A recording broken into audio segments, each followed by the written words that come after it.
Good evening, America. Thank you for joining us tonight. And we're going to do a little something different. We're going to bring current events to the table, but in a different way.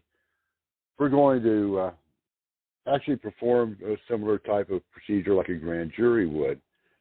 And you'll be able to listen to the proceedings, and then we'll ask for you to cast your vote as to what your moral compass is telling you is right and wrong, or whether the way things were handled was right and wrong. But let us bring the first subject to the table, and that tonight will be led by Chief Justice Roger Waters. Roger, we'll turn it over to you, sir. Thank you, Governor. Hello, America. Tonight, as you were just told, we're going to kind of change the format to a grand jury type hearing where you get to hear evidence. Tonight, you're going to hear evidence from the person herself that wrong was done to. Tonight, you're going to hear it right from her own mouth. You will get to tell the world what you heard tonight, because this is going around the world via the internet. Tonight we're going to be talking about a retired lieutenant colonel. I'm going to call her Sandy.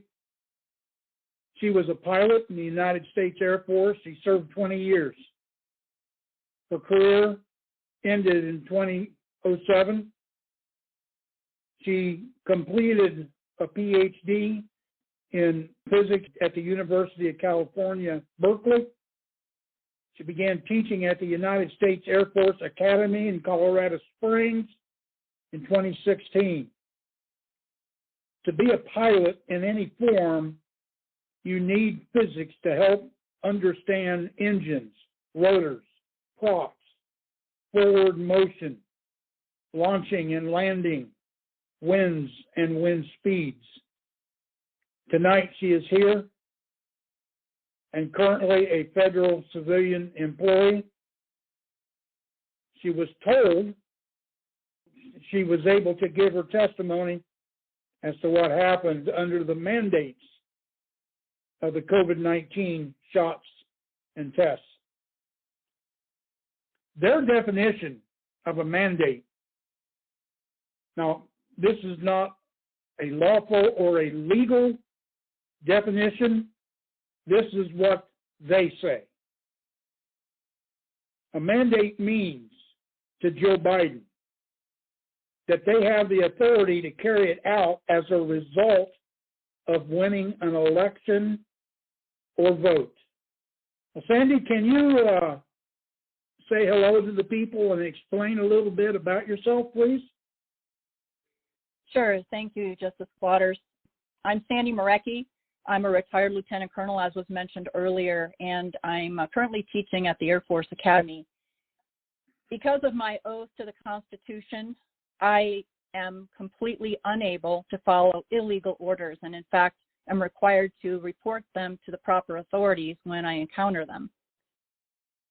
So when all the mandate stuff was happening back in August of last year, the beginning of August, I actually sent a notice to my supervisor to forward up the chain of command that essentially said that any mandate of the shots, I am not going to call them a vaccine because they are absolutely not vaccines by the letter of the law in any way, shape, or form. So anytime I say the word shots, I'm talking about what would normally be referred to as a COVID vaccine, which it's not.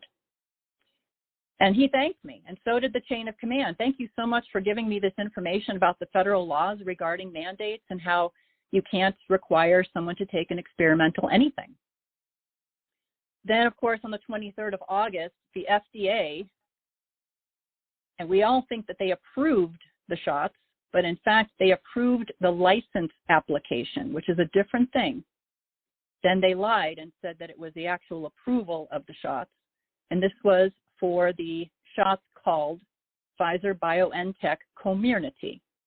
So Comirnaty is the only thing that's been, quote, approved, unquote, if you even use the loose definition. The next day, the Secretary of Defense, Lloyd Austin, signed a written order that would mandate that vaccine, those shots, on all military personnel. However, because the approval was not in actuality valid, he broke the law because only the president can mandate an experimental anything on the troops. Then a day later, the Commandant of Cadets, General Moga, signed a written order that mandated these experimental vaccines, these experimental shots, on all the military cadets at the Air Force Academy. And in fact, it did not say approved shots on his order. It said shots. So in other words, you take what's available or you're kicked out. So then down the chain of command came the order, the 31st of August, where I work at the preparatory school at the Air Force Academy currently. The commander signed a written order. So now they're passing down illegal orders. So every time somebody does this, they have violated their oath to the Constitution and have broken federal law. So that order was then passed on to preparatory school military personnel. And then President Biden wrote an order that was backdated to make it look like he had given it earlier than the 9th of September. So then the military were all scrambling to try to comply with this, and were all tricked into thinking that were available were the approved ones, when in fact they were not. And all of these people were volunteering to be guinea pigs in this massive experiment against humanity. On the 8th of October, Secretary of Defense Austin then signed a written order for the mandates on civilian federal employees like myself. The 29th of October was when the base commander, Colonel Leonard, signed the written order that then sent it down towards our direction. And then Mr. Daig, who was the vice commander, essentially the deputy commander of the prep school, on the 4th of November signed it down for all federal employees. So all of these people violated their oaths and federal law in doing this. On the 5th of November, my boss then also broke the law when he pushed the mandate down on me, when I told him that I am obligated to follow that illegal order, and I would not follow that order, nor would I do any paperwork that they were requiring me to do. I received a letter of reprimand on the 8th of November in retaliation for what I was doing. On the 12th of November, my attorney sent a letter against this reprimand, but there was no reply. On the 30th of November, I filed my first formal Inspector General complaint at the academy level, but their feedback indicated that the one letter that I had put together was just too much. So I ended up redoing these complaints later on. Then came down the testing mandates, again, coming down from the chain somewhere, probably at the DOD level. And that was on the 16th of December, right before we broke for Christmas. So then the 17th of December, my boss comes to my office, Mr. McGregor, and says, what will I do about COVID testing? And I said, it's all EUA, emergency use authorization, which means all experimental, which means no mandate can be done, and I will not comply with an illegal order. And then we all went on Christmas break. Then when I came back to work on the 10th of January, I was threatened with disciplinary action if I did not do the COVID testing because I was unjabbed, as we say, and I was relieved of duties at that point for refusing to follow the illegal order and several other things that were going on at the time. So that's the basics behind what happened in the past. Later, I was given a 7-day suspension without pay for these same issues. And then just recently, I was given paperwork. In fact, last Thursday, the 14th of July, I was given paperwork for getting fired, essentially. They call it a proposal for removal, where I'm allowed to now comment before they actually make it final. However, I've seen plenty of signs that they've already made their final decision and they're just going through the motions at this point. And so that's basically where I am right now. I've also been helping the students and the cadets, active duty, retirees, civilians, Guard, Reserve, ROTC, you name it, whoever comes to me for help, because the word has gotten around that I know what I'm talking about because I'm working with my legal teams. Anyone who wanted to do a religious exemption and they needed to know how to start the letter, I would give them a draft and say, here's how you can get started, and you need to tailor it for your own situation.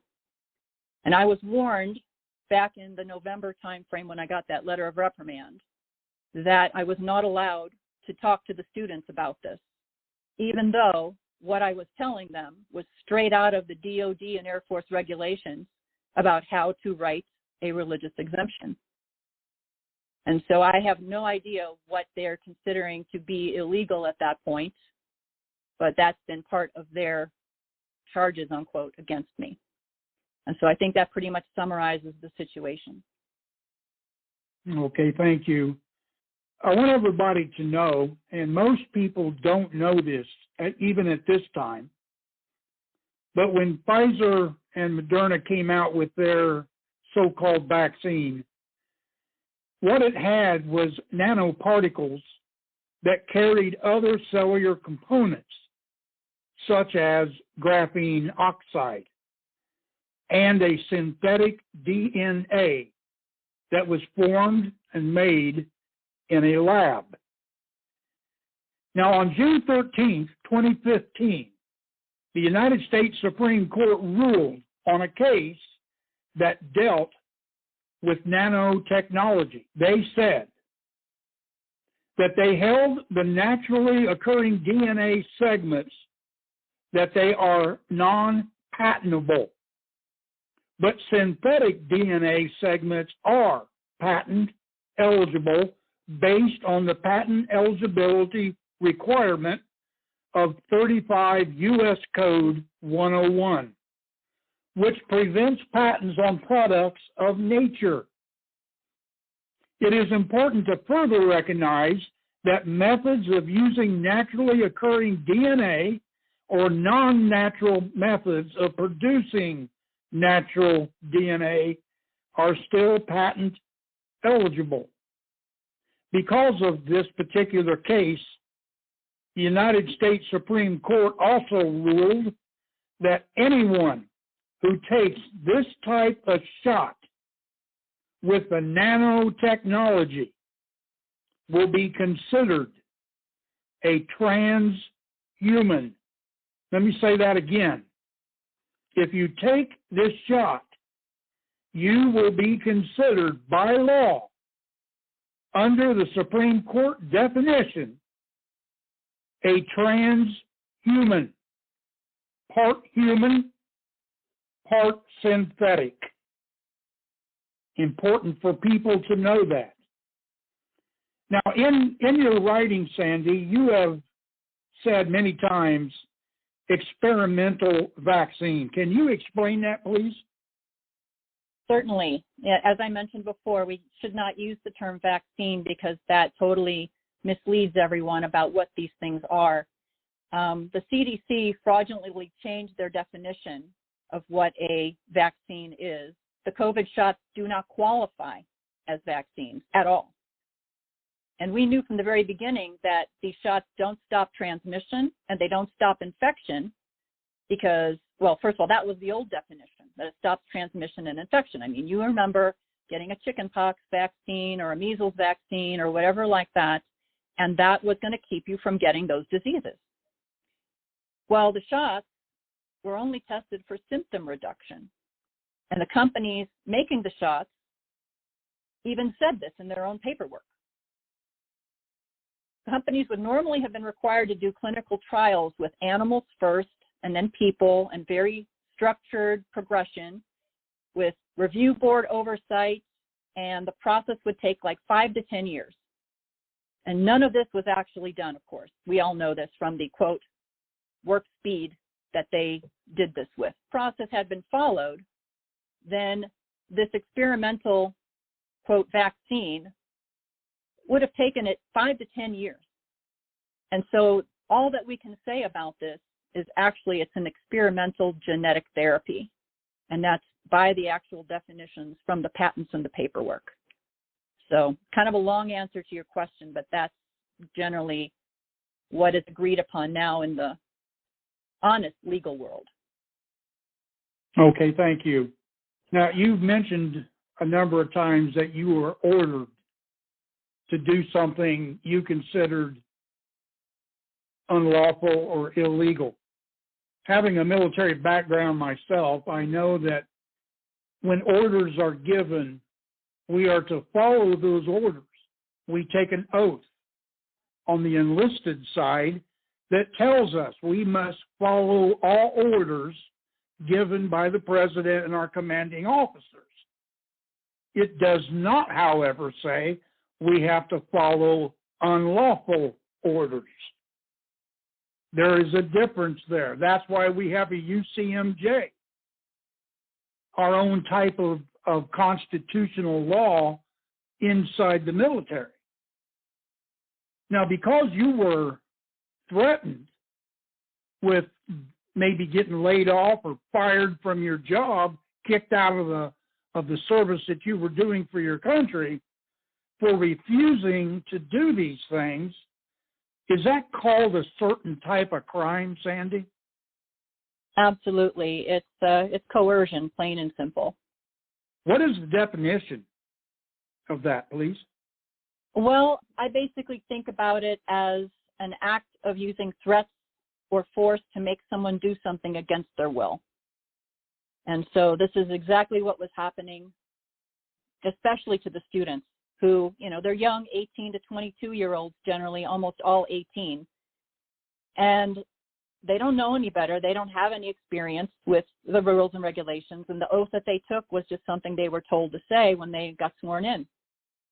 And I saw some pretty heinous stuff going on with the students. And even one of them contacted me and said, "Ma'am, I'm so afraid to go outside of the quarantine facility," because they had tested positive with no symptoms, the usual. And he said, "Are they going to be waiting for me outside and they're going to hold me down and inject me by force when I leave?"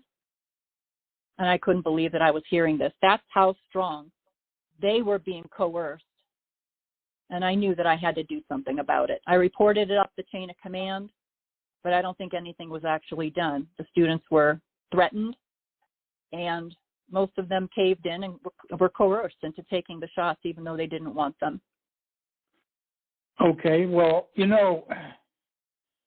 so everybody understands, U.S. Code, Title 18, number 610, is called coercion or political activity. And here's what it says. It shall be unlawful for any person to intimidate, threaten, command, or coerce, or attempt to intimidate, threaten, or command, or coerce any employee of the federal government as defined in Section 7322(1) of Title 5. So, Sandy, I have to ask, were you considered at this point in time, when you were given these unlawful orders, were you considered a federal employee? Absolutely.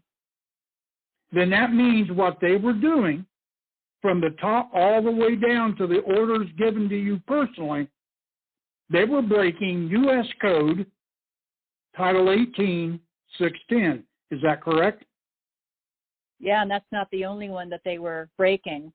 Dr. David Martin has some brilliant testimony and an extremely good argument that says that they were breaking also 18 U.S.C. 2331, subsection 802, that talks about how coercion is a form of domestic terrorism. So everyone in the chain of command is a domestic terrorist. Okay, let's kind of shift gears here and let's talk about mandates. What is a mandate? Do you know? Well, that a mandate was an order or a law. I don't think it is. I'm pretty sure it's not. As a matter of fact, that's what my legal team and I all agree on. It has to be something like a policy, and everyone should do it. But if you've got a valid reason not to, then you don't have to, because we're still a constitutional republic, and free will and free choice is still, should be, ruling the country. So in this case, well, I also know that the so-called presidential mandate. There's only one place in the entire federal law, USC, all the U.S. codes, where the president can mandate an experimental anything, and that is 10 USC 1107. Interestingly, it doesn't cover civilians. It's only for military members, and there's a lot of caveats that have to be fulfilled, every single one of them, and in fact, none of them were fulfilled to make anyone take these shots. That's the crime, I believe, and that's what I've been fighting the whole time. You know, in preparation of this and over the last 16 months, ever since I started hearing the word mandate coming out of the White House, it'll be a presidential mandate to do this and to do that. I found it very interesting that the president decided to go through OSHA instead of actually doing it himself from the White House. And I was curious as to why, and that got me wondering, I wonder what U.S. Code says. Do you know that under all circumstances for civilian people, there is no such thing as a mandate as a law? There's no crime that you can commit for not following a mandate, because mandate under these circumstances is not law from the government standpoint. Title 18 is crimes committed against the United States government. Now, I'm going to kind of go out on a limb here, and I'm going to ask you, Sandy. We all know that we were a constitutional republic. We knew that our founding fathers wrote documents up like the Declaration of Independence. We have the Constitution, which is based on a belief in Christianity. We also have the Bill of Rights, which are given by the Creator himself. So no man can take those rights away from us. This is what the republic form of government is. Have you ever seen or heard anything or anywhere where it says that the United States government is a corporation? Well, I first heard about stuff like this on this subject about maybe a year ago and started doing research into it. And if you actually go to Dun & Bradstreet's website, where you can look up the names of corporations and see who's the CEO, what's the official address, and et cetera. At the time that I had checked, there was something called USA Incorporated, and then that was apparently changed to White House Incorporated. And so, yes, I truly believe that our government was changed to a corporation sometime in its history. And the best that I can determine from what I've been reading is that it happened in stages, starting around the 1871 time frame, and then again around the 1913 time frame, and then again around the 1933 time frame, where the people of this country were in various stages enslaved to the government, or that's what they think. That's what they were trying to do. Well, in 28 U.S. Code, Title 28, number 3002-15, I'll repeat that for everybody. U.S. Code, Title 18, number 3002, that's 3002, 15, says, simply, the United States is a federal corporation. Well, if we're a federal corporation now, that means they did away with the republic form of government. So when you listen to your news or whatever it is that you listen to on TV or radio, and they say, oh, our republic this and our republic that, they are lying to you. They know very well they are operating and working and living in a corporate government, not a republic. As a corporate government, the president thinks he owns everything and everybody. During the Clinton administration, President Clinton wrote an executive order that said that all American citizens, U.S. citizens, are like cattle. They belong to the government, and that government can do what they want. Everything, as you said, Sandy, happened in steps. It didn't just happen overnight. There were certain steps over the ages that took place. And in 1933, the gold standard was done away with completely when we were told as people we couldn't own gold anymore. Now, most of us listening to this weren't around then, unless you're like 90-some years old. But that happened because the government confiscated all the gold from the banks and everybody in America so they could have it. They didn't want you to have wealth. And that was the final jab for the Federal Reserve to go on the fiat currency that we're using today, where if you have the game Monopoly, the money printed up for the Monopoly game is worth more than the money you're actually using to buy and sell things. It costs more to print that money up for the Monopoly game than it does for the Federal Reserve to print theirs up. Just an interesting point of view here. Now, I will say this, Sandy.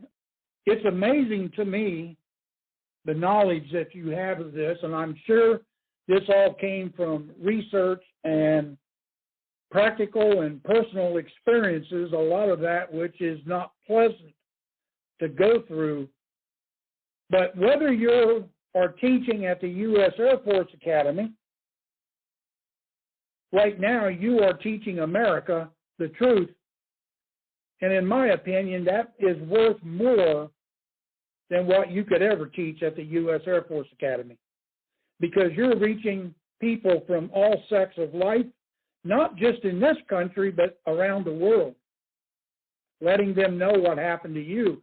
Because what happened to you more than likely also happened to them if they worked in a hospital or a clinic somewhere or Ford Motor Company. They were all given mandates too. And then an interesting thing happened. I don't have the details in front of me, but you know, the U.S. Supreme Court said, no, mandates are illegal for the civilian population. And they put a stop to it. And what did the president do? He just kept right on doing what he was doing. Because to him, see, he's God and he can do what he wants. He broke the law. The president broke the law. He broke U.S. Code 610. Congress broke U.S. Code 610. And we are telling you, the American people, that every day you wake up and you go about your business, whether it's to work or whatever it is you do, you are working and operating in a corporate system that is not just breaking one law, but they're breaking hundreds every single day. And that's the purpose of this, is to bring to you the truth of what your government is doing. Because very, very soon, we may not ever have a chance to do this again if we don't stop the government from what they're doing. You won't have the opportunity to. And if you don't believe me, go down to Venezuela and ask them. Talk to the grandchildren in Cuba. They remember 1960, 1959 with Castro. Go talk to the graveyards of the people in Russia and China. They'll tell you. Everything that's happening in our country right now happened in theirs. Maybe not exactly, but pretty much the same. Starting with the second Bush administration, with the Patriot Act, Homeland Security. It began to follow the steps of Nazi Germany in the early 1930s. Everything that Hitler had passed in their parliament, our Congress passed here. It wasn't called the same thing, but it was doing the same type of job.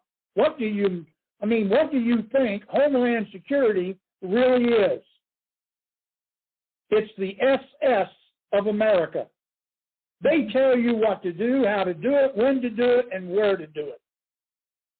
And they let you know when you do something illegal. And like the intro said, pay your taxes on time or else. Because if you decide not to, they will come get you anywhere, any place. This is the government you live under. And you have to ask yourself a question, people. Are you free? They tell you you are. But are you? Ask Sandy. She was doing her job, minding her own business, doing a great thing, teaching cadets about the United States Air Force and certain events and things they were going to look forward to in their career to serve you, the people. And that same government that was paying them to be there turned their backs on them and told them, you take this or else. Sandy, one last question. Do you know of anybody or have heard of anybody that has taken these shots and are no longer with us? Yes, unfortunately. Although their family won't admit it, because that would be admitting that they made a mistake, and that's something that the mass formation or the formation psychosis, which you guys have probably heard about, where it's the brainwashing of everyone by our corrupt media. In the case of, I know one person directly, and that was one of my neighbors, a 70-year-old Army veteran who was just so excited about taking the shots. And I think he finished his series sometime around middle to late February.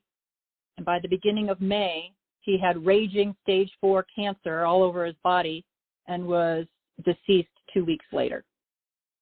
He barely even got in to get the biopsies and whatever before it had taken him. And he had opted for the chemo, which, as you already explained, these shots are poison. They are bioweapons. You cannot cure a poison with another poison, which is what chemotherapy is. That's one I know of for sure. Then I have friends whose loved ones are either incapacitated now, even though they were doing marathons and whatever before they took the shots, and now they can barely walk. I also know about the damage that's occurring to the students on base. I am fully aware of a minimum of 5 preparatory school students and a minimum of 2 cadets at the main part of the academy with heart conditions that used to be state champion sports people. So there's no way that these conditions are totally random. You can look at the VAERS system, VAERS, Verse Events Recording System or something like that. I might have gotten one of the letters wrong, but that's where you're supposed to report any of the damage from the shots. And it's a passive system, which means that you have to get through all of the hoops and wickets that they put in front of you to try to block you from actually putting the report in, so people give up. And so the 30,000 people that died within a small time frame of getting their shots is a small amount compared to what the actual number probably is. It's probably 10 to 100 times that number. In other words, way more than anyone who actually died just from COVID. Because even the CDC has acknowledged that only about 6% of all of the deaths that they have used fear porn on us through the corrupt media as being COVID deaths were actually COVID deaths. Just like in previous years, if you have someone who's elderly that has 3 or 4 other conditions, comorbidities, when they catch the influenza or something, their primary cause of death is diabetes or heart disease or whatever that was bothering them for the last 10 or 20 years. And then the final straw is influenza. But that's not the way that they recorded the deaths since COVID started, and that's another part of the corruption and breaking of all kinds of laws and regulations. So that was a long answer, but yes, unfortunately, I know of many people that have been damaged as a minimum, and it's probably, unfortunately, a matter of time before we see the massive deaths occurring within the next few years. Thank you, Sandy. Well, people of America, we are going to ask you to consider what you've just heard. And if they break their own law and don't give a second wink about it, what do you think they're doing in other things? We thank you for your time. Thank you, Sandy, for being here.